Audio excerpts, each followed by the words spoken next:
Welcome to S smart hybrid schooling system. बच्चे आज हम लोग नीट डायरेक्ट में पी ब्लॉक का नेक्स्ट वीडियो सॉल्व कर रहे हैं, जिसमें कि हम लोग हेलोजन फैमिली देखेंगे।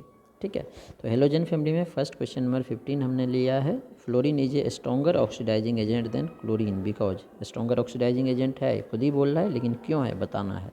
तो देखो, ऑक्सीडाइजिंग एजेंट का मतलब है इसका रिडक्शन पोटेंशियल क्लोरीन से ज़्यादा होगा। और क्यों ज़्यादा होगा? रिडक्शन पोटेंशियल के लिए मेन हम लोग हाइड्रेशन एनर्जी, और रिडक्शन पोटेंशियल है तो इलेक्ट्रॉन गेन इंथैल्पी, और अगर वो मॉलिक्यूलर फॉर्म में है या क्रिस्टल के फॉर्म में है तो उसका इंथैल्पी ऑफ एटोमाइजेशन देखेंगे। तो फ्लोरीन गैस है मॉलिक्यूल फॉर्म में, तो पहले इसका एटम के फॉर्म में कन्वर्जन करेंगे। Enthalpy of atomization delta H की वैल्यू ये तो पॉजिटिव होगी, लेकिन एक्सपेक्टेड से कम होगी। क्यों? क्योंकि फ्लोरीन का साइज छोटा है, जिसके कारण जो ये इलेक्ट्रॉन है इसमें रिपल्सन होगा और ये बॉन्ड इजीली टूट जाएगा। थोड़ा सा एनर्जी डालेंगे तो उसी से टूट जाएगा। अब ये एटम में कन्वर्ट हो गया आइसोलेटेड गैसेस एटम में। अब इसमें इलेक्ट्रॉन ऐड करेंगे तो F माइनस बनेगा, जिसे इलेक्ट्रॉन गेन इंथैल्पी बोलेंगे, और ये इसकी निगेटिव होती है। अब F माइनस में वाटर ऐड करेंगे तो एक्वस बनेगा। अभी ये गैस था, अब ये एक्वस बनेगा, तो इसमें भी इंथैल्पी गेन निगेटिव होगा और इसकी वैल्यू बहुत ज़्यादा होती है। हाई इंथैल्पी ऑफ हाइड्रेशन होती है due to small size of fluoride ion. ठीक है, सिमिलरली क्लोरीन को ब्रेक करना है 2Cl में, तो डेल्टा H की वैल्यू इसकी बहुत ज़्यादा होगी एज कम्पेयर टू फ्लोरीन। क्यों ज़्यादा होगी? क्योंकि इसमें इलेक्ट्रॉनिक रिपल्सन नहीं होगा। ठीक है, फिर इलेक्ट्रॉन तो ये इजीली गेन कर लेगा, Cl माइनस इजीली बना लेगा। डेल्टा इलेक्ट्रॉन गेन इंथैल्पी इसकी भी निगेटिव होगी और निगेटिव में ज़्यादा होगी, लेकिन जो हाइड्रेशन एनर्जी है Cl माइनस एक्वस बनने में, इसकी वैल्यू फ्लोरीन के कंपैरिजन में बहुत कम होती है। इसीलिए फ्लोरीन जो है स्ट्रॉन्ग ऑक्सीडाइजिंग एजेंट होता है, इसका रिडक्शन आसान होता है, इसीलिए स्ट्रॉन्ग ऑक्सीडाइजिंग एजेंट होगा। तो इसका ऑप्शन देखते हैं हम लोग। F bond has low enthalpy of dissociation, एकदम सही बोल रहा है, लो इंथैल्पी ऑफ डिसोसिएशन था as compare to chlorine. Fluoride ion has high hydration enthalpy, दोनों सही है। तो ए एंड बी दोनों देखो किस में है, बी पार्ट में है, बी पार्ट करेक्ट होगा। क्वेश्चन नंबर 16 है, which of the following statement is not true for halogen. Halogen के लिए कौन सा ट्रू नहीं है? ठीक है, तो फर्स्ट पार्ट है all for mono basic oxy acid, सही है। HClO4, HbRO4, HiO4 mono basic oxy acid बनाता है। HClO4 एक ही H प्लस आयन देगा, HClO3 भी एक ही मोनो बेसिक एक ही H प्लस आयन देगा, मतलब मोनो बेसिक एसिड है। ऑल आर ऑक्सीडाइजिंग एजेंट, सही है, सबकी टेंडेंसी इलेक्ट्रॉन गेन करने की होती है, तो ऑक्सीडाइजिंग एजेंट होगा, ये भी करेक्ट है। तो हमें तो इनकरेक्ट ढूंढना है। Chlorine has highest electron gain enthalpy, chlorine की सब में हाईएस्ट होगी, क्योंकि इसमें देखो सबसे ज़्यादा फ्लोरीन की होनी चाहिए, लेकिन हमने बताया क्लोरीन की सबसे ज़्यादा होगी। क्यों? क्योंकि इसमें इंटर इलेक्ट्रॉनिक रिपल्सन के कारण इलेक्ट्रॉन गेन इंथैल्पी फ्लोरीन की कम हो जाती है। F की जो इलेक्ट्रॉन गेन इंथैल्पी है डेल्टा EgH, वो क्लोरीन से कम होगा, जबकि फ्लोरीन की ज़्यादा होना चाहिए स्मॉल साइज से। तो इसमें इंटर इलेक्ट्रॉनिक रिपल्सन के कारण, क्योंकि स्मॉल साइज में 6 इलेक्ट्रॉन है, इसके लार्ज साइज में 6 इलेक्ट्रॉन है, तो रिपल्सन कम होगा आपस में। All but fluorine show positive oxidation state, एकदम गलत है। सारे पॉजिटिव ऑक्सीडेशन स्टेट शो करता है, फ्लोरीन नहीं करता है। फ्लोरीन ओनली निगेटिव -1 और 0 शो करता है। क्यों? क्योंकि फ्लोरीन की इलेक्ट्रोनिगेटिविटी जितने भी एलिमेंट्स अभी तक डिस्कवर्ड हैं उसमें सबसे ज़्यादा होती है। क्वेश्चन नंबर 17 है, विच one of the following order is correct for bond dissociation enthalpy of halogen. देखो हमारे पास हेलोजन है, तो फ्लोरीन, क्लोरीन, ब्रोमीन, आयोडीन। तो जैसे जैसे हम लोग आगे जा रहे हैं, ऊपर से नीचे आ रहे हैं ग्रुप में, तो साइज बढ़ता है। सबसे ज़्यादा आयोडीन है, तो बॉन्ड लेंथ ज़्यादा होगा, बॉन्ड डिसोसिएशन इंथैल्पी इसकी सबसे कम होगी, सबसे कम होगी आयोडीन की। आयोडीन से ज़्यादा ब्रोमीन की, ब्रोमीन से ज़्यादा क्लोरीन की, क्लोरीन से ज़्यादा फ्लोरीन की होना चाहिए, लेकिन इसमें अभी हमने ऊपर भी देखा था इंटर इलेक्ट्रॉनिक रिपल्सन के कारण ये बॉन्ड इजीली ब्रेक कर जाता है, तो इसकी क्लोरीन और ब्रोमीन से भी कम हो जाती है। तो ये वाला ऑर्डर देखो किस में है, बी पार्ट में, तो बी पार्ट इसका करेक्ट होगा। क्वेश्चन नंबर 18 है, among the following which is the strongest oxidising agent. तो अभी हमने देखा था फ्लोरीन, फ्लोरीन सबसे स्ट्रॉन्गेस्ट ऑक्सीडाइजिंग एजेंट होगा, इलेक्ट्रॉन लेने की टेंडेंसी सबसे ज़्यादा है, हाइड्रेशन एनर्जी ज़्यादा है, और बॉन्ड डिसोसिएशन एनर्जी भी इसकी कम होगी। क्लोरीन की इलेक्ट्रॉन गेन एंथैल्पी थोड़ी ज़्यादा होती है, लेकिन बाकी सारे फैक्टर में वो अलग हो जाते हैं। क्वेश्चन नंबर 19 है हमारे पास, which one of the following arrangement, यहाँ तो 1 लिखा है, लेकिन इसके आंसर एक से ज़्यादा करेक्ट हो जाते हैं।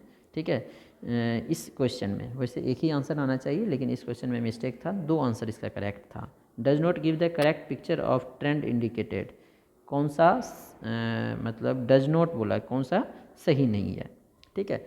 तो फर्स्ट है fluorine, chlorine, bromine, iodine, oxidising power सही है, फ्लोरीन की सबसे ज़्यादा, क्लोरीन, ब्रोमीन, आयोडीन, ये आंसर नहीं होगा क्योंकि करेक्ट है। इलेक्ट्रॉन गेन इंथैल्पी देखो ये इनकरेक्ट है, हमने बताया था क्लोरीन की इलेक्ट्रॉन गेन इंथैल्पी फ्लोरीन से ज़्यादा होती है, तो एक तो बी करेक्ट हो गया। बॉन्ड डिसोसिएशन इंथैल्पी भी बताया था हमने, सबसे ज़्यादा क्लोरीन, ब्रोमीन, ब्रोमीन के बाद फ्लोरीन आता है, तो ये भी इनकरेक्ट है, ये भी आंसर होगा। तो इसका बी एंड सी दोनों आंसर करेक्ट था। इलेक्ट्रोनेगेटिविटी ऊपर से नीचे आने में घटेगा। क्वेश्चन नंबर 20 है अब नेक्स्ट। 20 नंबर क्वेश्चन है, विच is the best description of the behaviour of bromine in the reaction given below. Reaction दिया है हमारे पास 20 नंबर में, H2O plus Br2 gives HOBr plus HBr, ये हमें रिएक्शन दिया हुआ है। तो ब्रोमीन का ऑक्सीडेशन स्टेट यहाँ पे 0 है, यहाँ पे माइनस, यहाँ पे देखो ब्रोमीन का +1 हो जाएगा, क्यों, ऑक्सीजन का -2 है, तो हाइड्रोजन का +1, ब्रोमीन का +1, यहाँ पे ब्रोमीन का -1, तो ब्रोमीन का देखो यहाँ पे क्या हो रहा है, ऑक्सीडेशन नंबर बढ़ रहा है तो ऑक्सीडेशन, यहाँ पे ब्रोमीन का ऑक्सीडेशन नंबर घट रहा है तो रिडक्शन। तो ब्रोमीन का ऑक्सीडेशन और रिडक्शन दोनों हो रहा है इसमें, तो both oxidise and reduce B, यहाँ पे रिडक्शन हो रहा है तो ऑक्सीडाइज, ऑक्सीडेशन हो रहा है तो रिड्यूस्ड। नेक्स्ट 21 नंबर क्वेश्चन है, a 1 litre flask is full of brown bromine vapour, brown bromine vapour है इसमें। The intensity of brown colour of vapour will not decrease appreciably on adding to the flask, क्या add करेंगे तो iodine कम नहीं होगा, मतलब iodine उसके साथ रिएक्शन नहीं करेगा या एब्जॉर्ब नहीं होगा। तो मार्बल, क्योंकि कैल्शियम कार्बोनेट में आयोडीन ना तो एब्जॉर्ब होता है और ना ही उसके साथ रिएक्शन करता है। एनिमल चारकोल में आयोडीन एब्जॉर्ब होता है। कार्बन टेट्राक्लोराइड CCl4 में भी आयोडीन डिजॉल्व हो जाता है, और कार्बन डाइसल्फाइड में भी आयोडीन डिजॉल्व हो जाता है, तो ये आयोडीन की इंटेंसिटी को कम कर देगा, ब्राउन कलर कम कर देगा, लेकिन मार्बल में डालने से कुछ नहीं होगा। 22 है, विच one of the following is the correct order of size of iodine species. बच्चे हमने पढ़ा है सबसे, अगर हमारा एलिमेंट सेम है तो एलिमेंट से उसका आयन बड़ा होता है और एनायन बड़ा होता है और कैटायन छोटा होता है, तो सबसे बड़ा होगा I-, then I, then I plus, D part correct होगा। नेक्स्ट 23 नंबर क्वेश्चन है। 23 में बोला गया है, regarding F-Cl- which of the following statement is are correct. Cl- can give up an electron more easily than F-, सही है, Cl- easily electron देके Cl2 का फॉर्मेशन करेगा एज कम्पेयर टू F-, क्योंकि Cl2 की स्टेबिलिटी ज़्यादा होती है। जो हेलाइड आयन है, the halide ion as reducing agent, F- ion does not show any reducing nature, but Cl-, Br-, I- reducing nature show करते हैं, ठीक है ना। तो सबसे ज़्यादा होती है 23 का I- का, I- से कम Br- का, Br- से कम Cl- का, ठीक है। तो इसीलिए इसका Cl- ईजिली इलेक्ट्रॉन दे सकता है।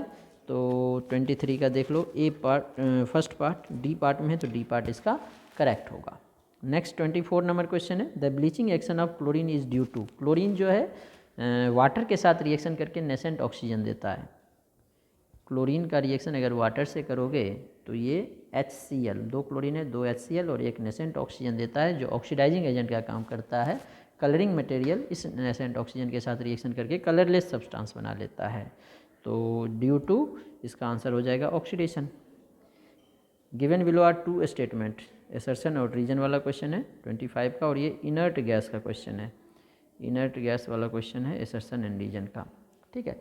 अब एसर्शन में क्या बोला गया है, helium is use to dilute oxygen in diving apparatus, diving apparatus जो कि हम लोग समुद्र के नीचे जाते हैं ऑक्सीजन लेके, ऑक्सीजन सिलेंडर लेके उसमें हीलियम डालते हैं, क्योंकि हीलियम ऑक्सीजन के साथ कंबाइन नहीं करता है, और हीलियम में ऑक्सीजन की सॉल्युबिलिटी ज़्यादा होती है, helium has high solubility in oxygen, तो ए और बी दोनों करेक्ट है। लेकिन सॉल्युबिलिटी के कारण जो है हम लोग उसको डिजॉल्व नहीं करते हैं, क्योंकि ब्लड में हीलियम की सॉल्युबिलिटी कम होती है, तो जब हम लोग बाहर निकलते हैं जहाँ पे प्रेशर कम होता है तो ब्लड से हीलियम इजीली बाहर निकल जाता है, ठीक है। लेकिन अगर दूसरा गैस रखें जिसका हीमोग्लोबिन के साथ कंबाइन कर लेता है, जैसे नाइट्रोजन फिल करते हैं, तो वो ईजिली बाहर नहीं निकलता है, तो फिर वो हमारे नस में स्वेलिंग वगैरह हो जाती है उससे, इसलिए हम लोग हीलियम फील करते हैं। तो एसर्शन रीजन दोनों ट्रू है, लेकिन रीजन जो है हीलियम सोल्युबिलिटी तो ज़्यादा होती है, लेकिन ऑक्सीजन में नहीं, ब्लड में हम लोग देखते हैं। तो इसका बी पार्ट करेक्ट होगा। दोनों ट्रू है, लेकिन रीजन जो है एसर्शन को एक्सप्लेन नहीं कर रहा है। रीजन जो है एसर्शन को एक्सप्लेन नहीं कर रहा है। ठीक है, इसके बाद नेक्स्ट क्वेश्चन है हमारे पास 26। Noble gas are named because of their inertness towards reactivity. सही है यहाँ तक। आइडेंटिफाई इन इनकरेक्ट, इसमें कौन सा इनकरेक्ट है वो बताना है। Noble gas have large positive value of electron gain enthalpy, इसीलिए इलेक्ट्रॉन गेन नहीं करता, ये तो सही है। Noble gas are sparingly soluble in water, ये भी सही है। Noble gas have very high melting and boiling point, ये गलत है। नोबल गैस की melting point boiling point low होती है, इसीलिए गैसियस स्टेट में होता है। सी पार्ट आ जाएगा answer. Weak dispersion force van der Waals होता है, वो भी वीक होता है, डिस्पर्जन फोर्स होता है। 27 नंबर क्वेश्चन है, noble gas don't react with other element because. Noble gas other element से रिएक्शन नहीं करता है। दे आर मोनो एटोमिक, उससे कोई फ़र्क नहीं पड़ता है। बहुत सारे सोडियम भी मोनो एटोमिक है। दे आर फाउंड इन एबंडेंसी, एबंडेंसी से भी रिएक्शन का कोई मतलब नहीं है। Size of their atoms is very small, कोई मतलब नहीं है स्मॉल, तो उसे पीरियड में बात करें तो इसकी साइज़ लार्ज हो जाती है ड्यू टू वंडरवाल रेडियस।